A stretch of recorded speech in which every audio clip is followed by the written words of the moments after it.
The lights burned hot under the studio ceiling. Cameras zoomed in, capturing every twitch, every beat of sweat, every sharpened word. Across the table, Jordan Peterson leaned back in his chair, lips curled in that familiar half-smile. Then, with a deliberate pause meant to sting, he delivered it. "Frankly," he said, voice low but cutting, "you're unfit." The word hit like a whip crack. Unfit. It echoed through the hall, bouncing off walls already thick with tension. A few gasps slipped out from the audience, raw and unrehearsed. Some leaned forward, intrigued by the spectacle. Others froze, their expressions darkening with unease. And then came the nervous laughter, thin, brittle, the kind that covers discomfort rather than joy. Jasmine Crockett didn't flinch. She didn't rush to defend herself, nor did she fire back with the quick quips so many expected. Instead, she sat still, eyes locked on Peterson, her silence heavier than any words could have been in that moment. The cameras caught it all, the long, deliberate stillness, the refusal to give him the satisfaction of rattling her. The room hung in suspense. Peterson, mistaking that quiet as submission, shifted in his seat with smug satisfaction, already certain he had won the moment. He didn't see the shift in Jasmine's posture, the slight lean forward, a hand sliding toward the bag resting at her side. The audience noticed, so did the viewers watching live at home. It was the kind of motion that prickled the skin. Small, but full of promise. Because silence wasn't weakness, it was timing. Jasmine wasn't retreating, she was waiting. And then came that freeze-frame moment. The kind that locks into memory like a photograph. The laughter died when Jasmine leaned forward. Her hands slipped into her bag, fingers brushing over something she had carried with purpose. Her eyes never left Peterson. The tension ratcheted higher, every second stretching into eternity. The air was thick now. No more nervous laughter, no more gasps, just anticipation.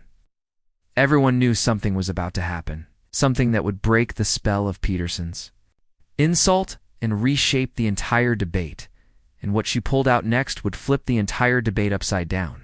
Asterisk. The word Peterson hurled unfit wasn't just another insult tossed in the heat of debate. Coming from him, it carried the weight of years, of books, of lectures that had reached millions across the globe. To his followers, Jordan Peterson wasn't just a commentator, he was a cultural oracle, a man who spoke with the certainty of an intellectual prophet. He branded someone unfit. It wasn't simply an attack on their qualifications, it was an attempt to erase their credibility entirely, and that's why the moment mattered. This wasn't two random debaters sparring under studio lights. This was Peterson, the conservative thinker elevated to neuromythic status in some circles. Setting his sights on Jasmine Crockett, a progressive firebrand who had made her name.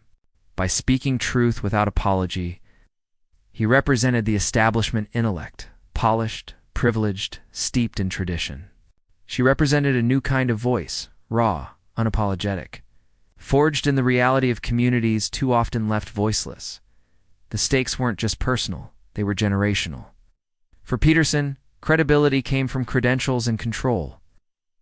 Crockett, credibility was born from lived experience, from standing up in rooms where the odds were stacked against her and speaking anyway. And when those two visions collided, it wasn't just a clash of personalities, it was a collision of worlds. Because 2025 wasn't like any political moment before. The old battles of left versus right had blurred into something messier, sharper, and far more personal. Conversations about identity weren't whispers at the margins anymore. They were center stage. Cancel culture, free speech, who gets to joke, who gets to speak, and who gets silenced. All of it fed into the public mood, and in that climate. Peterson's word unfit was more than an insult. It was a declaration, a warning shot. That said, voices like Jasmine's don't belong. That dignity rooted in identity, in community, in struggle, wasn't enough to be taken seriously. But here's what Peterson underestimated. The room wasn't just filled with his audience. It was filled with hers, too. People who had seen dignity dismissed their whole lives. People who recognized in Jasmine not just a politician, but a mirror. When he tried to strip her of credibility, they felt the sting too. And when she chose to answer, it would not be a rebuttal for herself alone. It would be for everyone watching who had ever been told they were unfit to lead, to speak, to belong.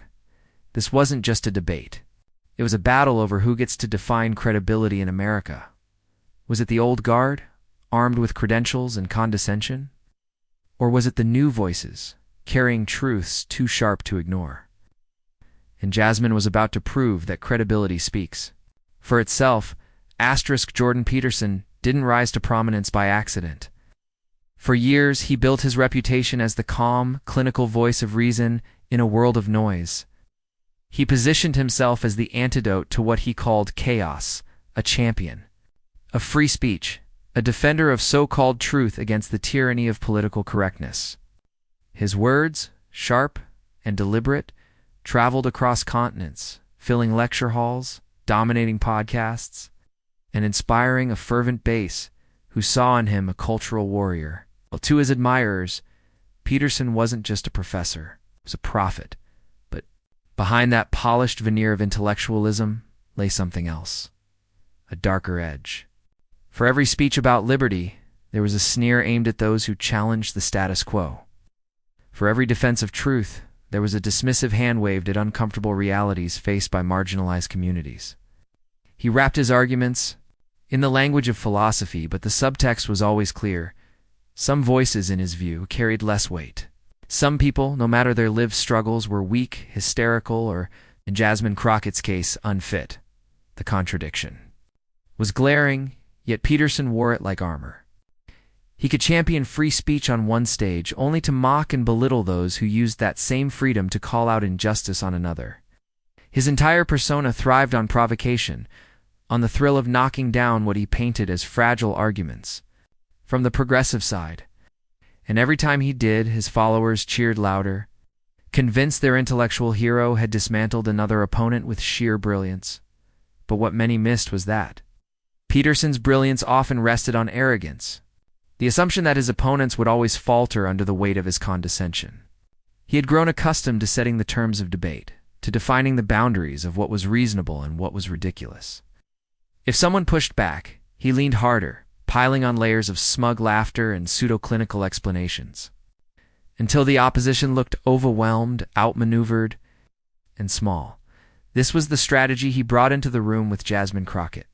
To him, she was another foil, another chance to demonstrate his intellectual superiority by casting her as emotional, irrational, or simply beneath serious consideration. He underestimated not only her, but what she represented, he assumed. This would be like every other confrontation, his polished certainty against someone else's supposed fragility. The irony, of course, was thick. Peterson's entire brand revolved around courage, telling people to face their demons, to stand tall against the chaos of life. Yet when confronted with the chaos of truths he didn't want to hear, his courage wavered. He deflected, dismissed, and demeaned. He preached about order but recoiled at voices that disrupted his own version of it.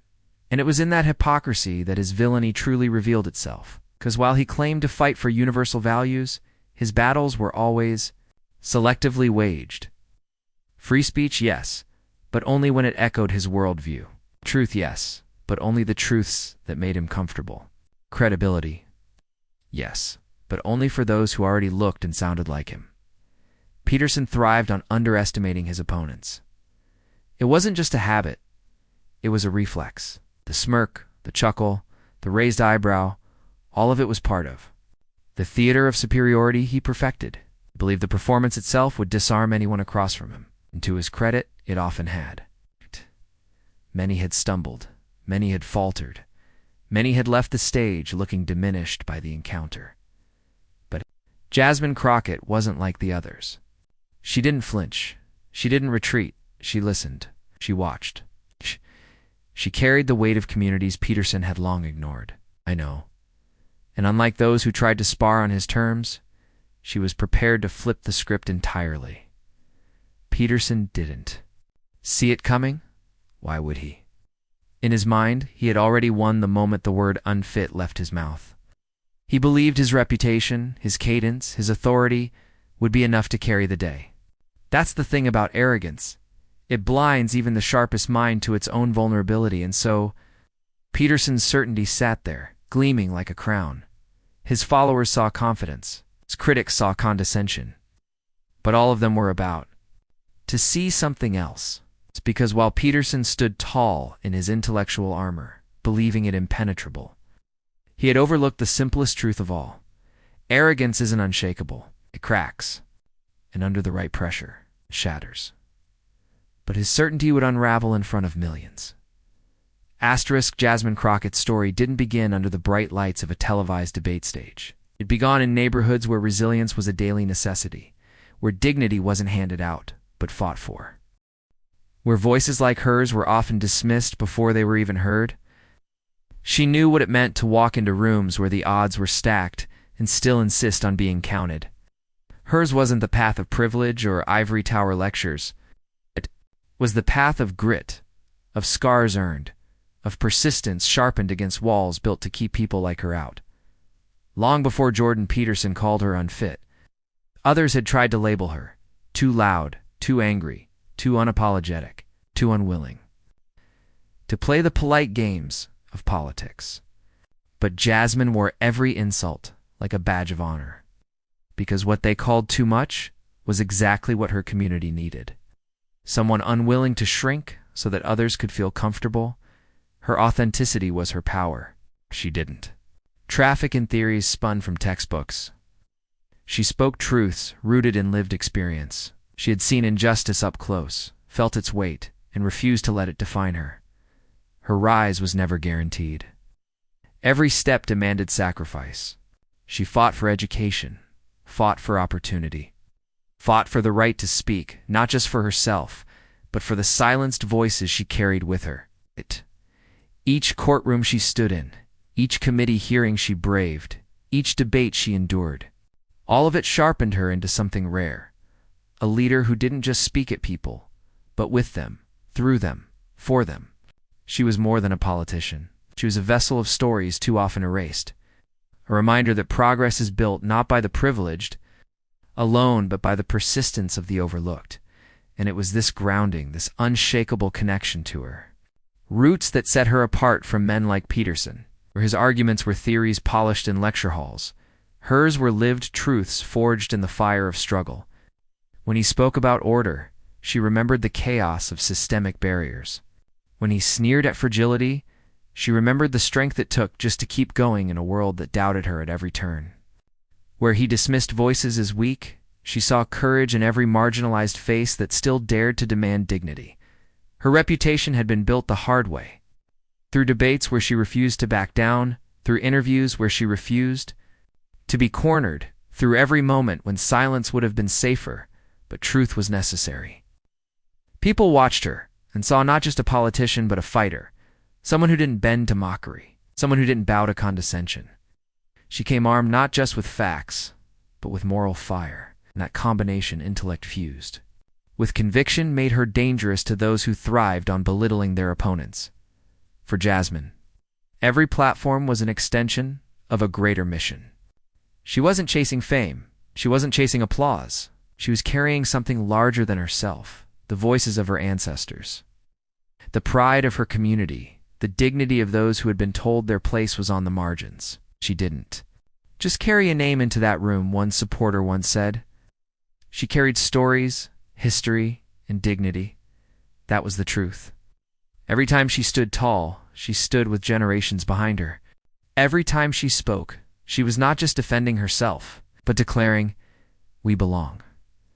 This was why Peterson's insult mattered less than he thought. He believed calling her unfit would diminish her, clip her wings, define her on his terms. But what he didn't understand was that Jasmine's strength came not from titles or external validation, but from a deep well of resilience that could not be discredited with a single word. For her, unfit wasn't an insult. It was a challenge. She had been answering challenges her entire life. It was her authenticity, the rawness of her lived journey, that made her dangerous in a debate. Because she didn't need to pretend. She didn't need to posture. She didn't need to prove she belonged. She already did, by virtue of surviving, of thriving, of refusing to quit when the world told her she should. Against someone like Peterson, whose authority was built on intellectual elitism, Jasmine's presence was a quiet rebellion, proof that truth can't be contained in ivory towers, that dignity doesn't need a degree to matter, that lived reality is its own kind of expertise. And in that debate hall with millions watching, that authenticity was about to become her sharpest weapon. She didn't need to shout to be heard. She didn't need to humiliate to win. All she needed to do was stand firm, rooted in the resilience of her story, and let history speak for itself. Because this wasn't just about Jasmine Crockett the individual. This was about every young woman told she was too much. Every immigrant told they didn't belong. Every working-class family told their struggles weren't valid. She carried all of them into that room. And when Peterson dismissed her with a single word, he wasn't just dismissing Jasmine, he was dismissing all of them. That was his mistake. Because in that moment, Jasmine wasn't just one woman. She was history, given voice. History was about to speak louder than Peterson's insults. Asterisk, the word unfit still hung in the air when Peterson leaned back in his chair, crossing his arms with a smug satisfaction. He repeated it again, this time slower, as if savoring the sting. Unfit, he said, pausing deliberately, letting the crowd absorb his judgment. Then he smirked. Some people just don't belong in serious political discourse, and frankly, Congress should demand better. The audience rippled with reaction. On one side, scattered applause rose up quick. Sharp claps from those who came to see Peterson's intellectual bravado dominate the stage. But alongside it, an uneasy murmur grew, low and restless. Some audience members shifted in their seats, exchanging glances that said everything. This wasn't wit. This was cruelty disguised as commentary. Peterson leaned forward, clearly sensing the divide, but emboldened by the applause. This isn't personal, he added, though his tone betrayed the opposite. It's about standards. If you can't rise above emotional grandstanding, if all you've got is identity politics, then you're not fit for leadership in America or anywhere else. His words carried a sting, framed as reason but laced with dismissal. He chuckled, softly at his own phrasing, certain he was winning the room. But what he didn't see, or chose not to, was the flicker of unease spreading through the audience. People were pulling out their phones. Live stream chats were filling with furious comments. On Twitter, hashtags began to appear in real time. Hashtag unfit for what? Hashtag Peterson, vs Crockett. Hashtag respect, dignity, truth. The clash was already spilling out of the debate hall and onto screens across the country. Clips of Peterson repeating unfit were circulating before the debate had even finished. Viewers weren't just watching. They were participating, amplifying, reacting. Inside the hall, tension pressed heavier with every word. Jasmine remained silent. She sat perfectly still, her eyes fixed on Peterson, her composure unbroken. She didn't interrupt. She didn't roll her eyes. She didn't offer him the satisfaction of flinching. Her silence was deliberate, powerful. And the longer it lasted, the more the energy shifted. The audience began to sense it, that she wasn't stalling. She was waiting, calculating, choosing her moment. Peterson, mistaking her restraint for weakness, doubled down further. No, he continued. We've lowered the bar so far that people like Representative Crockett can stroll in, make emotional appeals, and somehow convince others they're serious thinkers. But rhetoric isn't leadership. Slogans aren't policy. Indignation doesn't make you fit for the job. The applause this time was weaker, drowned out by murmurs and uneasy silence. The tension was no longer just in the room, it was global. Viewers online clipped his smirk, looping it with captions like, "The arrogance is unreal." Some added fire emojis, others used clown faces. Peterson's words were already backfiring, the internet turning his certainty into mockery. And still, Jasmine said nothing. She sat in her chair, hands resting calmly, her gaze steady. She wasn't avoiding confrontation, she was crafting it. Every second of silence deepened the suspense. The audience leaned forward unconsciously, waiting for her to speak. The moderator glanced at her nervously, ready to intervene, but she raised one hand slightly, signaling patience. The silence stretched so long it became cinematic, like the final breath before an explosion. And that was exactly what it was, the gathering of energy before release, because Jasmine wasn't about to trade insults. She wasn't about to hurl sarcasm back. She had something else. Something Peterson couldn't have prepared for. Something no amount of smugness could deflect. The murmurs in the room sharpened into hushed anticipation as Jasmine finally moved. Slowly, deliberately, she reached down into her bag. A flicker of confusion crossed Peterson's face, then amusement, as if he thought she was stalling with theatrics, but the audience didn't laugh. Phones rose higher, cameras zoomed in, could feel it, something was coming. And then, with calm precision, Jasmine placed a small recorder on the table before her. She didn't speak. She didn't need to. The gesture alone was electric. A silent declaration that the game was about to change. The room fell silent. The world watching online seemed to hold its breath. Then, with one steady motion, Jasmine pressed play. The moment her finger pressed the play button, the hall transformed. The faint click echoed louder than any applause, louder than any insult. For a heartbeat, nothing happened, just silence, pregnant and heavy, as though the walls themselves were holding their breath. Then the sound poured out, sharp and clear. Jordan Peterson's own voice, stripped of the podium, stripped of performance, raw and unguarded. The recording began with a line unmistakable in tone, cadence, and intent. Peterson's voice filled the hall. Unfit leaders are those who weaponize arrogance, who deny lived experience, who pretend that credentials excuse cruelty.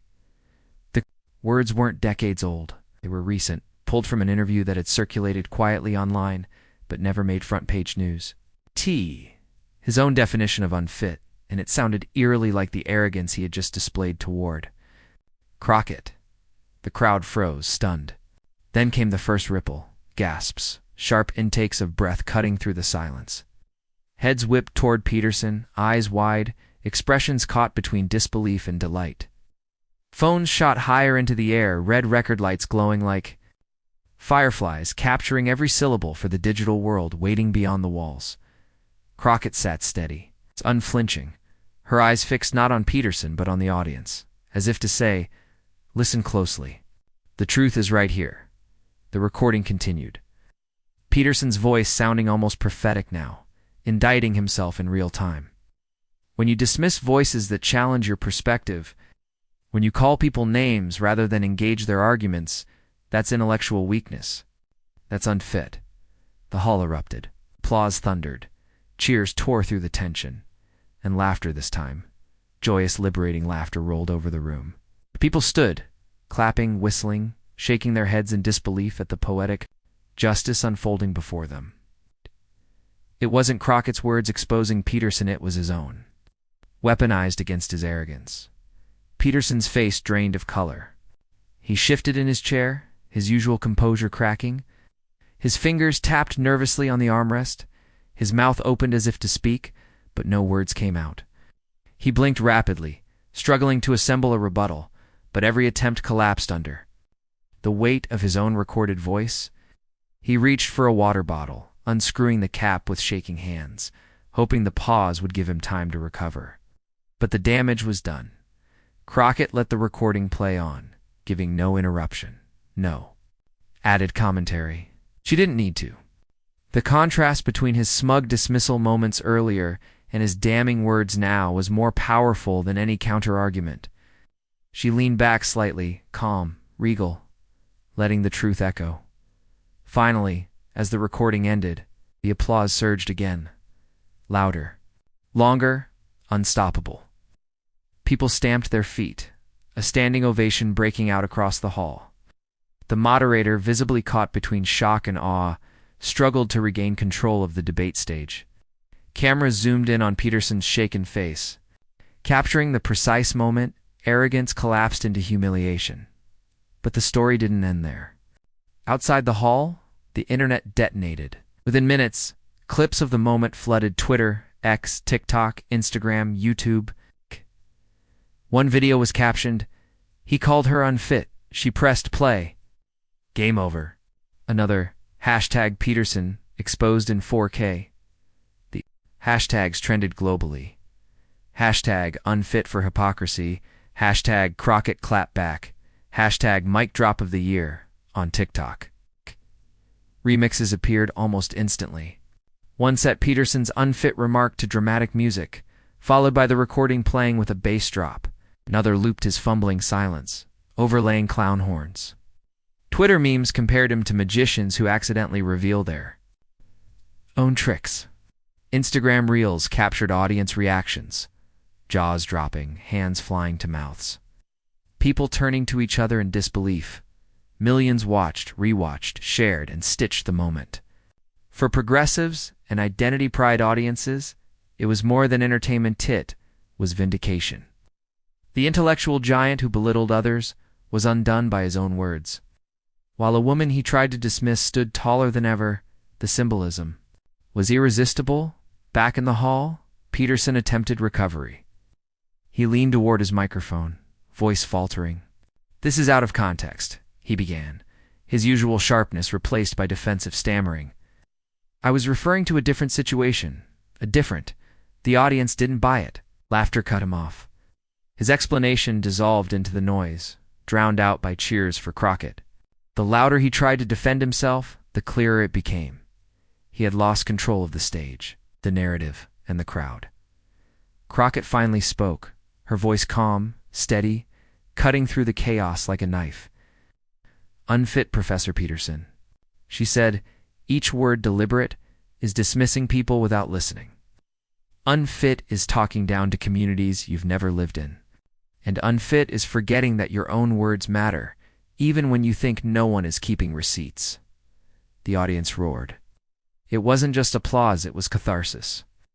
The release of pent-up frustration at years of smug dismissals and condescension from voices like his. Peterson slumped back in his chair, blinking at the ovation he could no longer command. The cameras captured it all, the professor fumbling, the congresswoman commanding, the crowd alive with energy. But the truest impact was yet to unfold. Online, the moment wasn't just viral, it was volcanic. Politicians, commentators, and activists weighed in within the hour. Some marveled at Crockett's composure. Others mocked Peterson's hypocrisy. Even late-night comedians who once echoed Peterson's critiques now had fresh material handed to them on a silver platter. But beneath the celebration, a deeper current stirred. It wasn't just that a woman of color had outwitted a conservative.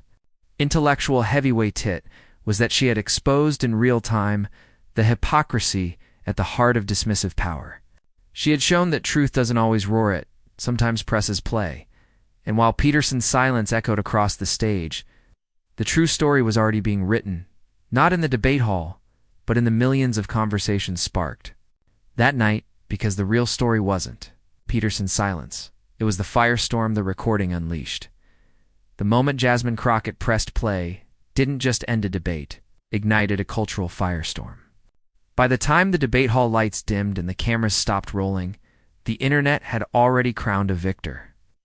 Within minutes, hashtags shot up the trending charts. Hashtag unfit to debate. Hashtag Crockett receipts, and the brutal hashtag Peterson exposed.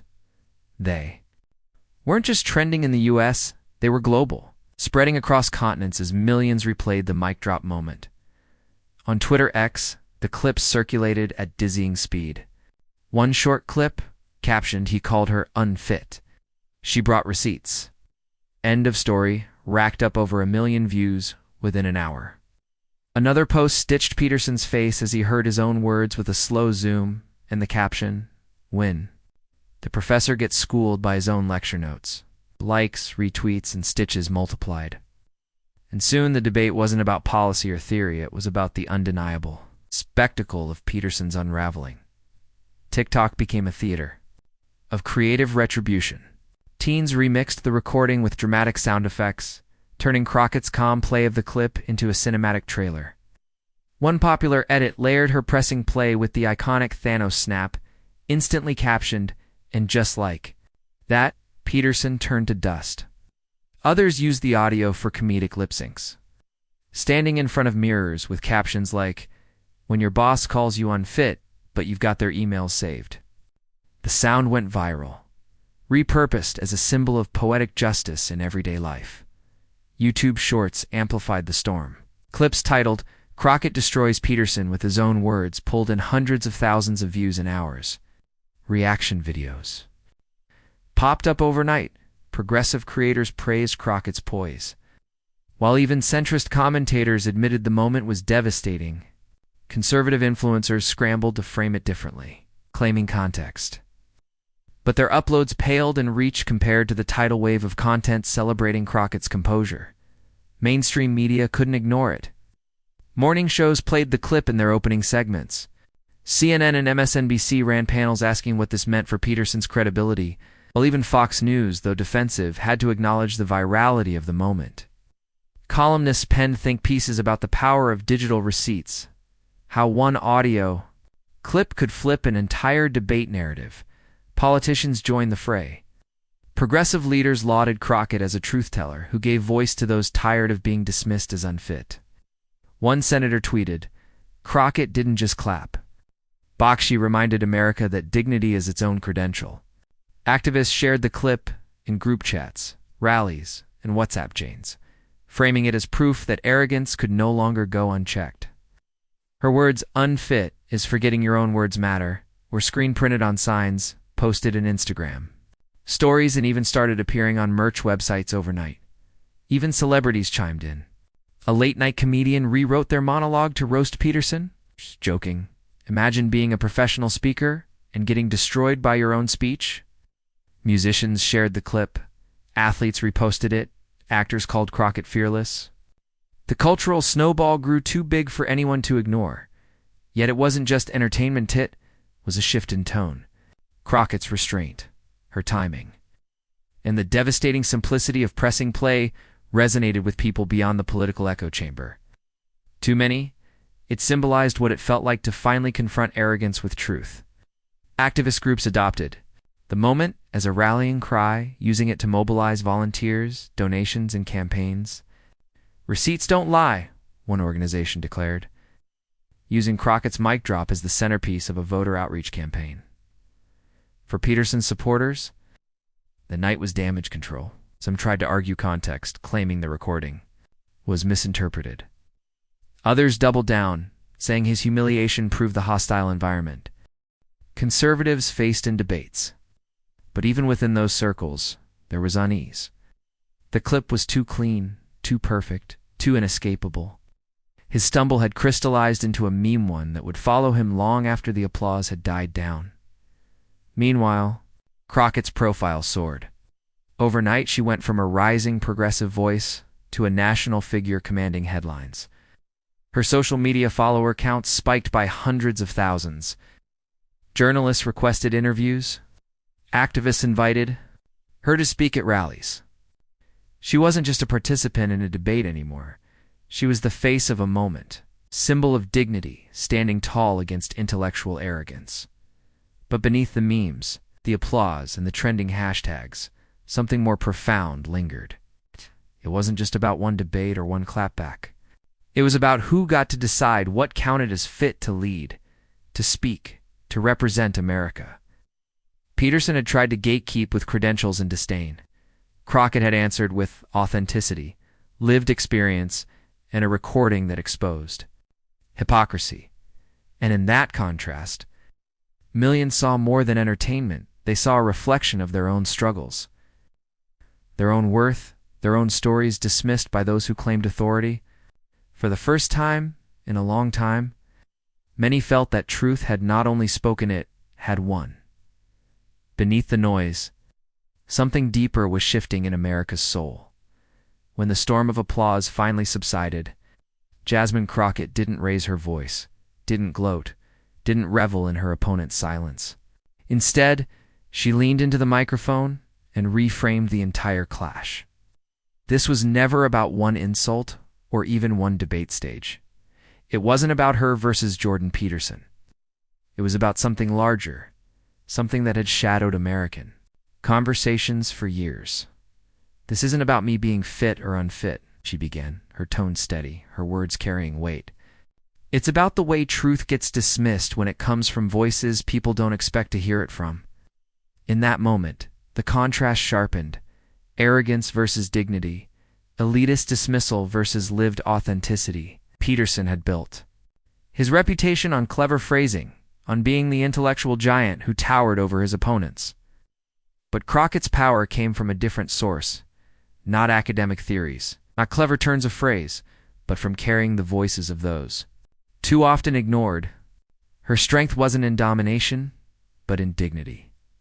And with that dignity, she redefined the very measure of credibility. The measure of fitness, she said, pausing long enough for the silence to stretch across the room, isn't who shouts the loudest. It's who carries truth with them even when it's inconvenient. Her words didn't sting, they healed. They lifted the conversation out of the mud of insults and into the realm of principle. It was no longer about who had the sharper tongue, it was about who had the steadier heart. No applause line could outshine that. The crowd, once rowdy with gasps and cheers, grew hushed. Leaning forward as if to catch every syllable. Online, clips of her reframing spread just as fast as the takedown itself. Commentators called it the second mic drop, a moment not of humiliation, but of elevation. For every meme mocking Peterson, there were now threads celebrating Crockett's pivot. Her ability to shift the lens from confrontation to inspiration, and it resonated far beyond politics. Two immigrants who had been told they didn't belong, her words felt like armor. Two young activists dismissed as naive, it sounded like validation. To every person ever told they were unfit because of how they spoke, where they came from, or what they looked like, felt like freedom. This wasn't just rhetoric. It was a cultural turning point. Crockett had transformed a televised insult into a collective reflection. She had revealed the hollowness of elitist dismissal and replaced it with something unshakable: authenticity. She had shown that credibility isn't bestowed by credentials or gatekeepers, is earned by truth, carried with courage. Commentators who once doubted her began to say it outright. This was bigger than a viral moment. Outrage. This was a shift in the narrative of who gets to lead, who gets to define America's story. Some even compared it to other watershed confrontations and history moments, where one voice reframed not just the debate at hand, but the cultural landscape itself. Peterson, by then, looked small, not just because of the contradiction exposed, but because his weapon of choice, disdain, had backfired. The contrast between arrogance and authenticity had never been clearer. His dismissal had sparked the very fire that consumed his argument. And Crockett. She stood not as a debater who had won a round, but as a messenger who had carried something larger. Her presence symbolized more than a personal victory. It symbolized a cultural awakening. She didn't just answer an insult. She rewrote the definition of what it means to be fit to speak for America. The lesson lingered. Words could wound, but truth could heal. Arrogance could dismiss, but dignity could transform. In Crockett's calm resilience, millions watching recognized not just her strength, but their own. And for millions watching, the question was suddenly clear: who truly deserves to be called fit to lead? It began with a sneer.